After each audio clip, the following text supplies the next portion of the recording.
Próximo dia 2 de outubro acontecem as eleições municipais para prefeito e vereador. E para a gente entender um pouquinho mais qual tipo de propaganda pode acontecer e o que não pode acontecer nesse período, eu converso agora com o Procurador-Geral da Câmara, Carlos Alberto Lima.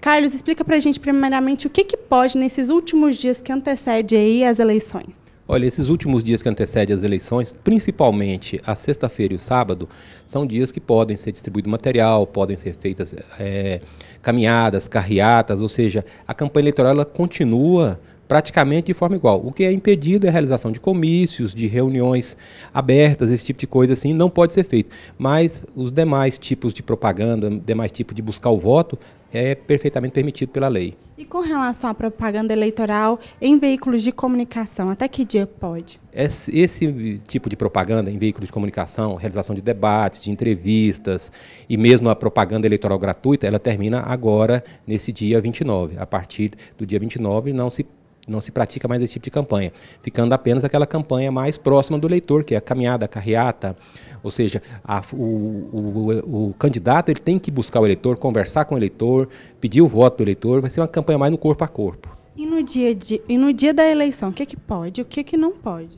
No dia da eleição não pode praticamente nada, né? O que pode ser feito no dia da eleição é votar. É o cidadão se dirigir da sua casa até o local de votação e votar. Aos candidatos cabe fiscalizar, acompanhar as eleições. Então ele pode fiscalizar, ele pode nomear fiscais pelos partidos para poder contribuir nesse trabalho. Agora, propaganda eleitoral é totalmente vedado. É importante ressaltar aqui o que tanto o Ministério Público Eleitoral quanto a Justiça Eleitoral, através da 141ª Zona Eleitoral, baixaram uma recomendação conjunta, onde diz algumas regras a serem observadas, principalmente no dia das eleições.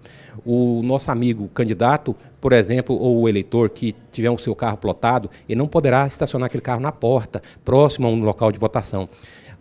O tempo máximo permitido desse carro ficar estacionado nesse local será de 30 minutos, ou seja, de meia hora. Então, se o cidadão vai votar, ele está com o seu carro plotado, ele está com o seu carro com alguma propaganda pregada, ele só poderá deixar aquele carro estacionado naquele local por até 30 minutos. Corre o risco de deixar um tempo maior que isso, esse carro ser rebocado.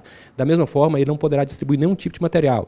Essa recomendação também diz que material que você jogar na rua, que é costume fazer, principalmente na véspera das eleições, esse tipo de material também é vedado, o candidato poderá ser sancionado. Então, é necessário que o candidato dê uma lida nessa recomendação do Ministério Público, são apenas 3 quesitos que eles recomendam, mas que são interessantes para igualar o processo eleitoral, igualar a campanha eleitoral.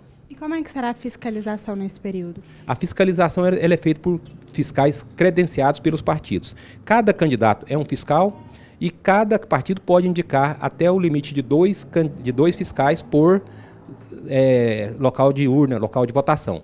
E faz com que o partido indique e esse cidadão ele vai ali acompanhar o trabalho, ver se está correndo tudo certinho. Ele é credenciado, ele tem uma credencial assinada pelo partido que habilita ele a permanecer naquele local e praticar os atos que a lei autoriza dentro como fiscal. E qual que é a penalidade para o partido ou para o candidato que aconteceu alguma dessas irregularidades nesse dia? Nós temos penalidade de multa, nós temos penalidade, dependendo da situação, que for o cidadão jogou um volume muito grande de material na rua, como já aconteceu várias vezes, poderá ele sofrer até um processo aí que poderá desencadear, por exemplo, a cassação da sua candidatura se ele for eleito.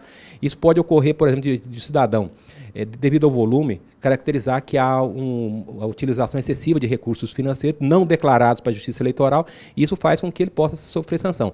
Então, é melhor o cidadão pensar um pouquinho naquilo que ele vai fazer. Ele é candidato, é claro que ele acredita na eleição dele, ele busca o voto, mas busca o voto de acordo com a legislação. Não há necessidade de cometer excessos e depois sofrer sanções graves e correr o risco aí de ser eleito e não poder assumir o mandato para o qual foi eleito. A população também pode estar denunciando. Como denunciar nesse dia? É interessante, existe hoje um aplicativo da Justiça Eleitoral, do TRE, chamado Pardal. Esse aplicativo permite que você, com um smartphone, por exemplo, você fotografe uma situação que caracteriza uma propaganda irregular, encaminhe imediatamente para a Justiça Eleitoral e a Justiça Eleitoral faz com que esse material recebido ele se transforme num processo, ele notifica o candidato, ele intima o candidato para se defender e depois há o julgamento dessa decisão.